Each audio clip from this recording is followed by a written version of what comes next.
जोबोद गोजोननाय मोनदों सुक्ति खालामनायनि उनाव 5 बोसोर बे कमप्लिट जाबाय दा बेनिनो मोनसे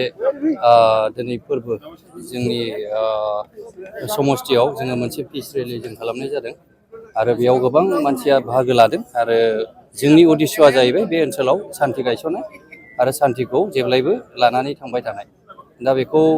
जोङो जोबोद गोजोननाय मोनदों आरो रायजो राजाफ्रा बरायदों जि खोथाखौ सोंदों एनडिबिनि जेनोखि केस रिलेटेड थानाय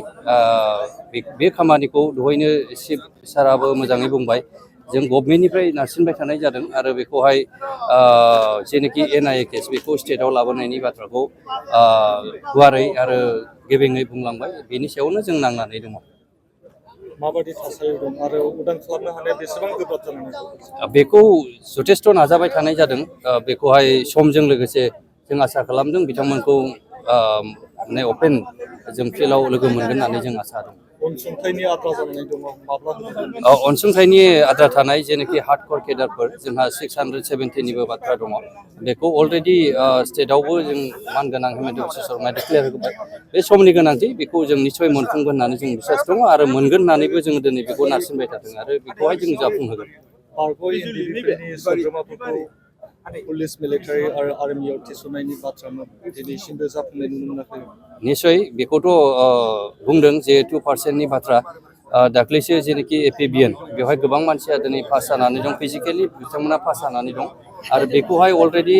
एसबिआइ हेड हिरेननाथ बिथांनि थ्रुयैबो बेखौहाय बिहरनाय जादों निस्सय जों आसा खालामदों जेरैबायदि लिरनाय दङ बेबायदिनो मोनगोन नाथाय मोनसे खोथाया जाहैबाय जोंनि जेनोखि हार्डक'र केडारफोर जायफोरा अरिजिनेलि एनडिबिफोर बिथांमोननि बैसोआ गैला दा बिथांमोननि बे बैसो गैयैनि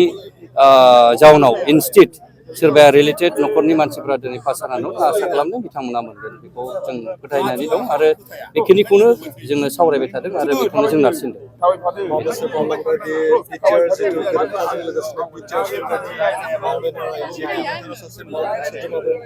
माबायदि नोजोरजों नुहुरो आसा खालामदों दिनै गोबां दल संगठनफ्रा दिनै जेनोखि दानि सोलिबाय थानाय जोंनि जेनोखि सरकार बेयाव गोबां मदद खालामदों आरो बे मदद खालामनायजोंनो गोबां बिथिङाव गेलेनायनिफ्राय लानानै हारिमुनिफ्राय लानानै सोलोंथाइनि बेलायाव लानानै राजखान्थिनि बेलायाव आरो जेनोखि इक'नमिक्सनि बेलायाव गोबां मानसिया दिनैहाय बेखौ मावफुंनांगौ होननानै सापर्ट खालामदों निस्सय आसा खालामदों उननि परिबेसफोरावहाय मोजाङै बेनिफ्राय साबसिनै जेरैहाय जोंनि ओनसोलावहाय सान्थि फैबाय बे सान्थिनि गेजेरजों जों गोबां खामानिखौ मावलांनो हागोनखौ जोङो नुनो मोनो गोजोनथों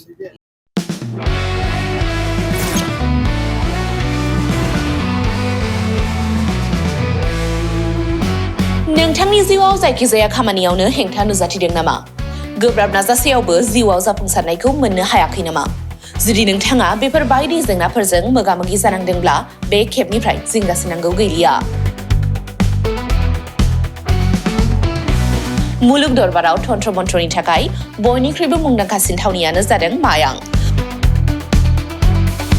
मायांखौ साधु बिद्यानि रायजो होननानैबो मिथिनाय जायो। बे मायांनिफ्रायनो तान्त्रिकनि सोलोंथाइ लानानै फैदों मुंदांखा रबि कबिराजआ। बिथांनिफ्राय नोंथाङा नोंथांनि जिउनि गासिबो रोखोमनि जेंना-जेंसिफोरखौ सुस्रांनानै लानो हागोन। बिसि-फिसायनि गेजेराव जेंना, गोसो थोनाया गारनानै थाङोब्ला लाबोफिननाय, जुलिनि जेंना, साख्रि मोननो हायै, हा-हु, धोन-सम्पथिनि जेंना, बायदि बायदि जेंनानिफ्राय उदां जानो एबा सुस्रांनानै लानो थाखाय नोंथाङा दिनैनो दानो जगाजग खालामनो हागोन रबि कबिराजखौ। रबि कबिराजखौ जगाजग खालामनो थाखाय मबाइल नाम्बार 7099193841 एबा 7086047381 आव कल खालामनो हागोन।